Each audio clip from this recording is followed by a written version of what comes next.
Today I want to talk about Quinn Ewers, who has committed to the Ohio State Buckeyes. And all that's coming up after the bumper. Don't be cornering me. Hold up. Time. You gotta help me with that corner shit.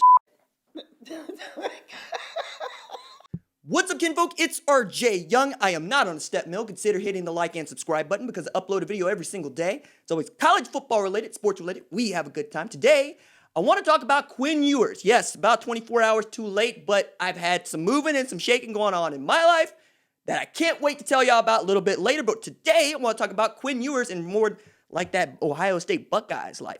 Quinn Ewers, 6'3", 205, coming out of South Lake Carroll. Buckeyes going back into Texas to get yet another top recruit. And according to ESPN, this is going to be the third straight year in which the Ohio State Buckeyes have pulled the number one player in their rankings. And this is the number one player in the 2022 class, period, right?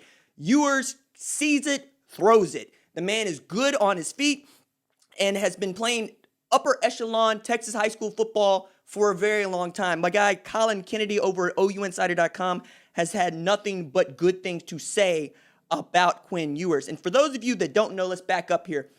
Ewers decided to commit to play at Texas after a flirtation with Ohio State and Oklahoma, but Texas has fallen apart here of late. But the thing that I thought was interesting is they had Jalen Milroe in the 2021 boat, and then they took the commitment of Quinn Ewers.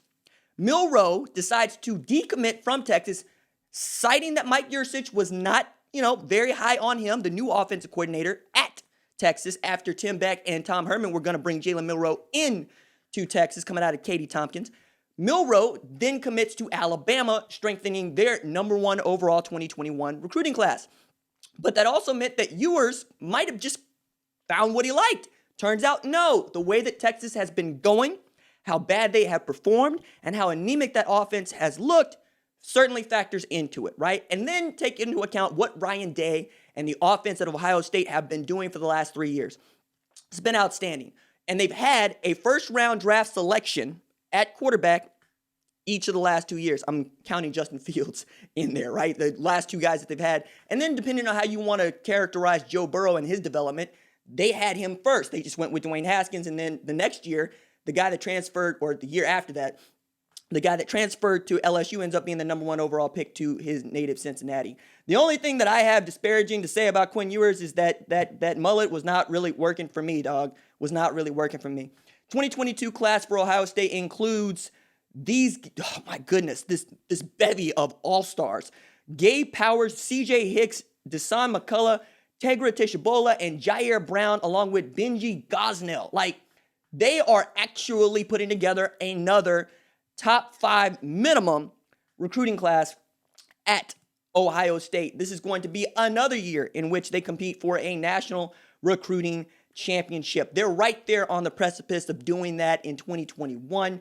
And the pipeline continues to be just outstanding because now you have Jack Miller, CJ Stroud, who I'm going to talk about a little bit later on this weekend about who the heir apparent might be or which one of those guys I think is going to be the starter in the wake of Justin Fields going to the NFL draft. I also did that on the live show, so you can be sure to check that on the RJ Young Show podcast. But following Stroud and Miller, you have Kyle McCord, who is a 5-star according to some, right? And one of the best quarterbacks in this 21 class.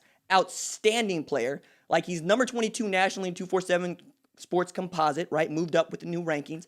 And the number 3 overall pro prospect coming out of St. Joseph in Philadelphia. So you go from Justin Fields to CJ Stroud and/or Jack Miller to Kyle McCord to now Quinn Ewers, and the Ohio State Buckeyes quarterback room is going to be outstanding. Also means that if you're worried about losing Jack Miller or CJ Stroud to impending transfer, because you can only have one quarterback on the field at a time in most instances, you also now already have a 2022 dude. Knowing that one of these 2020 guys is probably going to go, at least by 2022, somewhere else to go play college football, because that's just the nature of the business. One guy's going to be your starter. One guy is going to transfer and be a starter elsewhere. I'm also looking at what they have already built around Ewers starting with Tegra Teshabola, right? And the two tight ends, and Bennett Christian and Benji Gosnell. You can already see what kind of big lineup they might be able to throw out there. And at 6'3", 205, he's already got the size that you're looking for in a prototypical college football quarterback. He's probably going to grow another inch, maybe 2 inches. And he is going to be perhaps the highest ranked recruit to commit to the Buckeyes in the modern recruiting era, basically since Terrell Pryor and Ted Ginn Jr. So if you're looking at the rating, his is 9994, right? Terrell Pryor's rating was 9997, and Ted Ginn Jr.'s rating was 9992. So, like, he's up there. You could do a whole hell of a lot worse than getting not just one of the best players in the 2022 class, but a 5-star among 5 stars. As a matter of fact, just taking a look at the 247 Sports Composite Player Rating Index, 9997 is where Corey Foreman fits. 9993 is where JT Tuimoloau fits. So just taking a look at that 2022 class and what the ratings already look like, I mean, goodness me.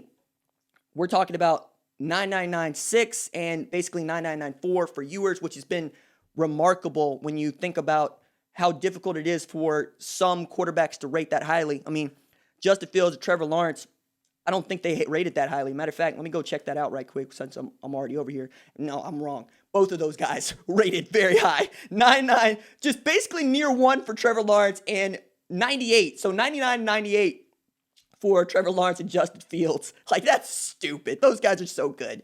And think about it. If Quinn Ewers ends up being just as good as Justin Fields or Trevor Lawrence, you got what you're asking for and then some from what I think is going to be one of the better quarterbacks in the college football, landscape for years to come.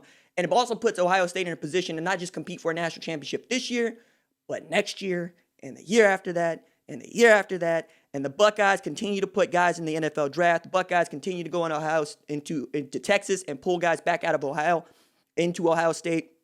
Garrett Wilson comes to mind. I understand he's got ties to Ohio, but the man went to Lake Travis, just down the road from Texas. And he still got my favorite story about why he chose to commit to Ohio State over Texas. Quite simply said, I want to go where I'm going to be developed.